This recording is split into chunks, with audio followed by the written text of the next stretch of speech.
They say the worst betrayals come from the people you're supposed to trust the most. I learned that the hard way. My name's Aaliyah Grant. I was 17 when it happened. Senior year, straight A student, debate team captain. I had never even had detention. My mom's a nurse, works nights. My dad passed when I was 8. It was just the two of us. That evening, I stayed late after school for a scholarship interview. When I walked out, the sun was setting, and the lot was nearly empty. I was halfway to the bus stop when a police cruiser pulled up. The officer stepped out, tall, clean-shaven, serious face. Badge read, "C. Danner." "You fit the description," he said without much greeting. "Of what?" I asked, confused. "Burglary. Local shoplifting ring. You were seen fleeing the scene." I blinked. "I just left an interview." "You can call Principal Monroe, hands behind your back." That was it. No questions, no explanation. Before I knew it, cold cuffs were on my wrists, and my face was pressed against the cruiser's hood. He searched my backpack. Pulled out my tablet, a book, and a Ziploc bag of trail mix. Then he held something up I hadn't seen before, a small velvet pouch with what looked like earrings inside. Expensive ones. I'd never seen it in my life. My heart stopped. "What is that?" I stammered. He didn't answer. Just slipped it into an evidence bag with my name already written on it. That's when I knew, I'd just been set up. They held me overnight. Juvenile detention is nothing like what you see on TV. It's colder. Quieter. I sat on a metal bench in a room that smelled like bleach and forgotten futures, staring at the wall, trying not to cry. I kept replaying the arrest over and over. The way Officer Danner looked at me, like he already knew the ending. Like my voice didn't matter. I asked for a phone call. They let me call my mom. She picked up on the first ring, and I couldn't even speak, just sobbed into the receiver. When I finally got the words out, she was already on her way. Next morning, I was processed like I was guilty. Fingerprinted. Mugshot. All of it. They said the store's CCTV caught a girl with my build grabbing jewelry and running. They never showed me the footage. Just said the earrings were in my bag. End of story. But I wasn't built to stay quiet. By the time I stood in front of the juvenile court judge, my head was held high. My mom had found me a lawyer through a legal aid group. A short woman named Rosa Moreno, barely 5 feet tall, with thick glasses and a sharper tongue than anyone I'd ever met. "We don't plead guilty," Rosa told me firmly. "Because you're not." Officer Danner sat 2 rows ahead of me, relaxed like he was doing me a favor. He smirked when he caught me looking. That's when I made a decision. I wasn't just going to defend myself. I was going to expose him.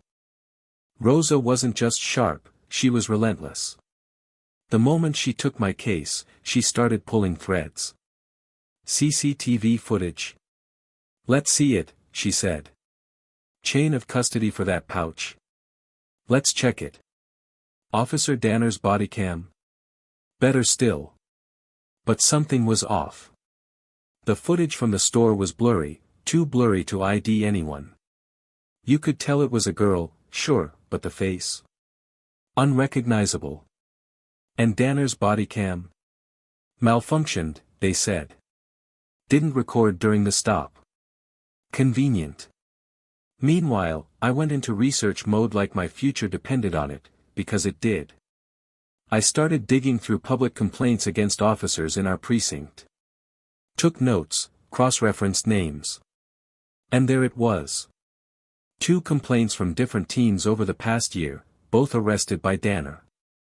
Both claimed evidence was planted. Both cases got quietly dropped before court. My hands shook when I showed Rosa. She raised an eyebrow, then smiled like a chess player seeing the board shift in her favor. "Now we're getting somewhere." She filed motions. Subpoenas. Everything. We got the radio logs from that night. Guess what? Danner never reported stopping me until after I was already at the station. And then came the big one. The pouch, the one with the earrings, had no fingerprints. None. Not mine. Not Danner's. Not even the shop owner's. It was as if it had been wiped clean before it was planted. That was the crack. And we were about to blow it wide open. The day of the hearing, I walked in wearing my debate blazer. Rosa told me to stand tall and speak clearly if called. I didn't feel brave, but I looked it. The courtroom was quiet, except for the shuffle of papers and whispers. Officer Danner sat at the witness stand, polished shoes, smug face. He gave the same story he'd written in his report. He spotted me near the scene, I looked nervous, and when he searched my bag, the stolen jewelry was clearly visible. Rosa stood slowly. Calm, methodical. Officer Danner, do you always write names on evidence bags before an arrest? He blinked. Sometimes. It depends on the situation. So in this case, before you had any idea what was in her bag, or if anything was in there at all, you had already labeled it. I wanted to be efficient. Rosa nodded. Efficient. And your body cam? Malfunctioned. Rosa held up a folder. The maintenance logs show it worked fine 2 hours before and 2 hours after the arrest.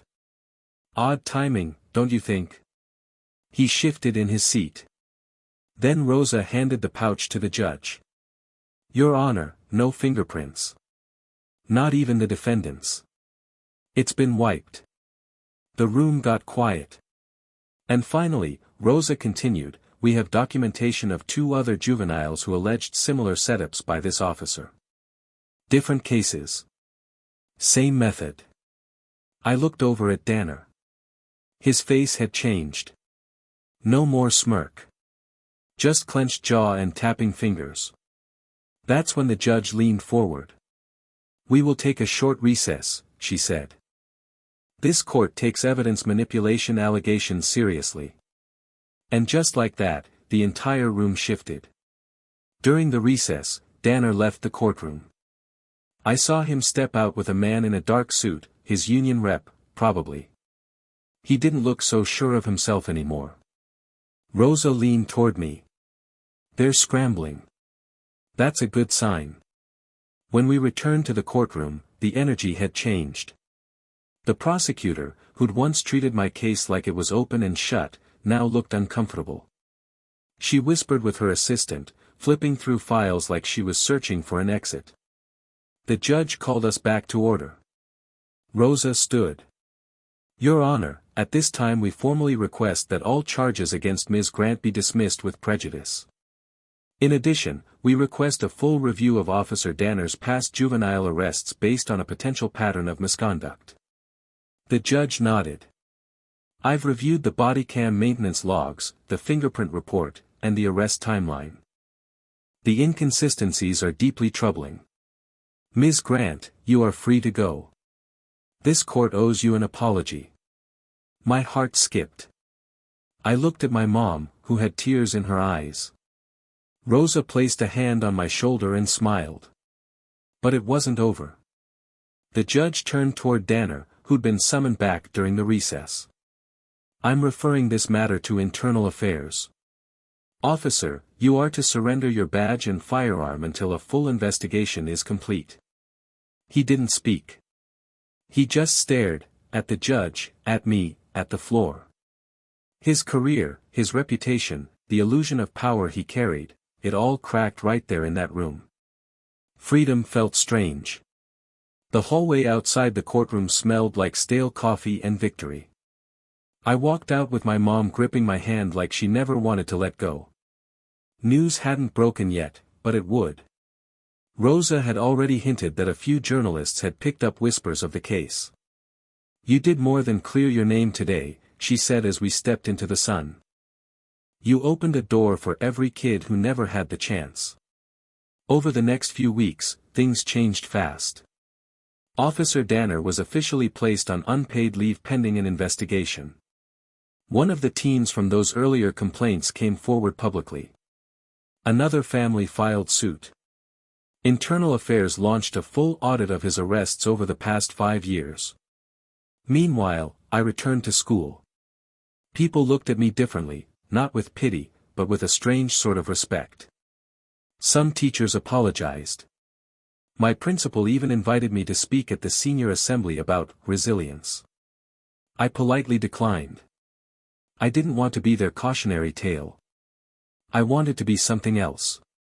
The scholarship committee had heard everything. Not only did I still get the award, I got 2 others I hadn't even applied for. As for Rosa, she asked if I'd ever considered law school. I told her I hadn't. But now, I was. Because I had learned something through all of it, sometimes the truth doesn't speak for itself. Sometimes it needs a voice, loud, fearless, and absolutely unwilling to be silenced. And if I had to be that voice, then so be it. Months passed. Officer Danner was eventually fired after the department concluded he had repeatedly violated protocol and demonstrated a pattern of misconduct. No criminal charges, yet, but a civil rights attorney picked up the other teens' cases. The spotlight on the department grew hotter. Meanwhile, something unexpected started happening. Students, kids I didn't even know well, started coming to me for help. One girl said her brother was being harassed at school by a security officer. Another had a teacher constantly accusing him of cheating, even though he aced every test. They didn't just want sympathy, they wanted strategy. I started a student group with Rosa's help, Speak Bold. We taught kids how to document, how to advocate, and, most importantly, how to protect themselves without losing themselves. We hosted workshops. We held mock trials. Even teachers started showing up. One day, Principal Monroe pulled me aside. "Aaliyah, you've become the kind of leader schools are supposed to build." I didn't know what to say. I still didn't feel like a leader. I just knew what it felt like to be powerless, and I'd never let that happen again. The last time I saw Danner was by accident. He was leaving a courthouse, avoiding cameras, suit wrinkled, face hard. He looked older. Smaller. He glanced at me across the parking lot. Paused. Then looked away. That's when I realized something. He remembered me. Not as a victim. Not even as a case. But as the girl who beat him at his own game, with nothing but the truth and a voice that refused to break. A few weeks before graduation, I got a letter in the mail. Thick envelope. No return address. Inside was a folded sheet of paper and a check, made out to me for $5,000. At first, I thought it was a scam. But the letter stopped me cold. "Aaliyah, you don't know me, but I watched your hearing. My nephew was one of the kids Officer Danner targeted last year. We didn't have the resources to fight back then. We almost gave up. Then we saw what you did. I'm not rich.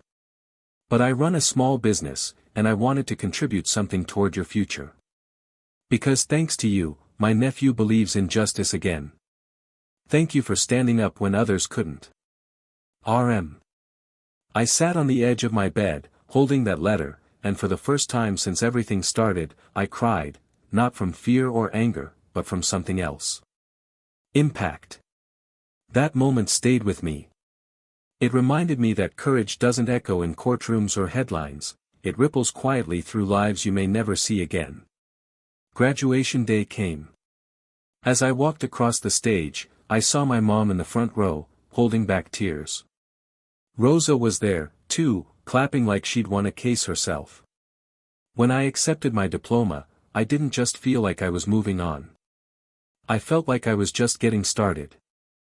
That fall, I stepped onto the campus of Howard University, pre-law track. Everything felt new, but I didn't feel small anymore. I'd been through something real. Something most students around me only read about in textbooks. And I carried that fire with me. I joined the Student Legal Aid Society my second week. When the upperclassmen heard my story, they asked me to speak at their first forum. I almost said no. But Rosa's words came back to me: silence is how they win. Your voice is how we change things. So I spoke. Not just about Danner. Not just about the court case. I spoke about what it feels like when no one believes you, and how powerful it is when you believe in yourself anyway. And when I finished, something happened I'll never forget. One by one, students stood up and started clapping. Not out of sympathy. Out of respect. Later that night, I got a text from Rosa: proud of you. But remember, this was just your first win. There's more coming. She was right. Because I wasn't just going to become a lawyer. I was going to become the kind of lawyer they're afraid to lie to. 3 years later, I returned home for winter break. The city looked the same, but I didn't. I wasn't that scared 17-year-old anymore. Rosa invited me to speak at a community town hall she was hosting, focused on reforming youth-police interactions. When I walked onto the stage, I saw kids sitting in the front row, wide-eyed and listening. Some reminded me of myself. I shared everything. The night I was framed. The courtroom. The sleepless nights. The truth that almost stayed buried. Afterward, a girl, maybe 15, approached me. You said you didn't think you were brave when it happened, she said softly. But you were. You still are. I smiled and told her the truth. Bravery isn't a feeling. It's a decision. And it starts when you stop accepting silence. That night, I walked past the old courthouse. It was quiet, locked up, dark. But I wasn't afraid of it anymore. That place tried to define me once. Now. It was just a building. And I had become something bigger than its walls, something they couldn't handcuff, silence, or control. I was Aaliyah Grant. The girl they tried to break, who turned around and broke the system instead.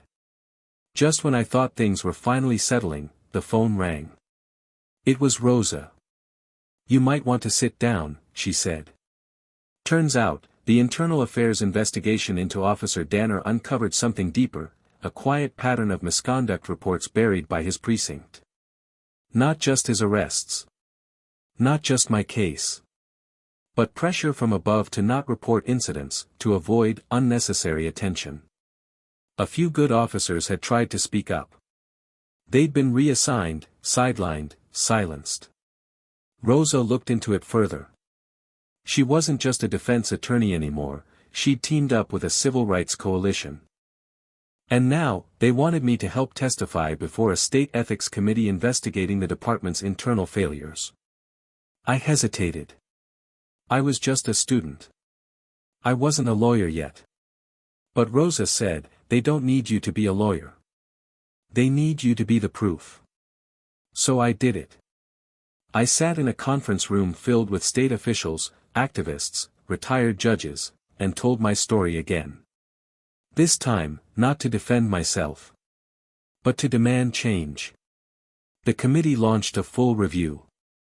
Within months, the department's leadership saw resignations. The policy around officer bodycams was rewritten. A community oversight board was finally approved. I wasn't alone anymore. And that's when I realized, justice doesn't come in one courtroom battle. It comes in waves. Pushed forward by people who refused to stop speaking. And I'd just become one of them. Years passed. I graduated law school with honors. Passed the bar on my first try. The girl they once tried to label a criminal was now signing her name with ESQ at the end. But I never forgot. I never forgot the cuffs. The cold cell. The way my voice trembled the first time I spoke in court. I never forgot the system that almost swallowed me whole, or the people who helped me claw my way out. Now, I walk into courtrooms not with fear, but with purpose. I defend the kids who don't have Rosa. I challenge the officers who think no one's watching. I right the motions, argue the law, and dismantle the silence one case at a time. And sometimes, on the really hard days, I still hear Rosa's voice, "This was just your first win. There's more coming." She was right. Because justice isn't a moment. It's a mission. And I'm just getting started.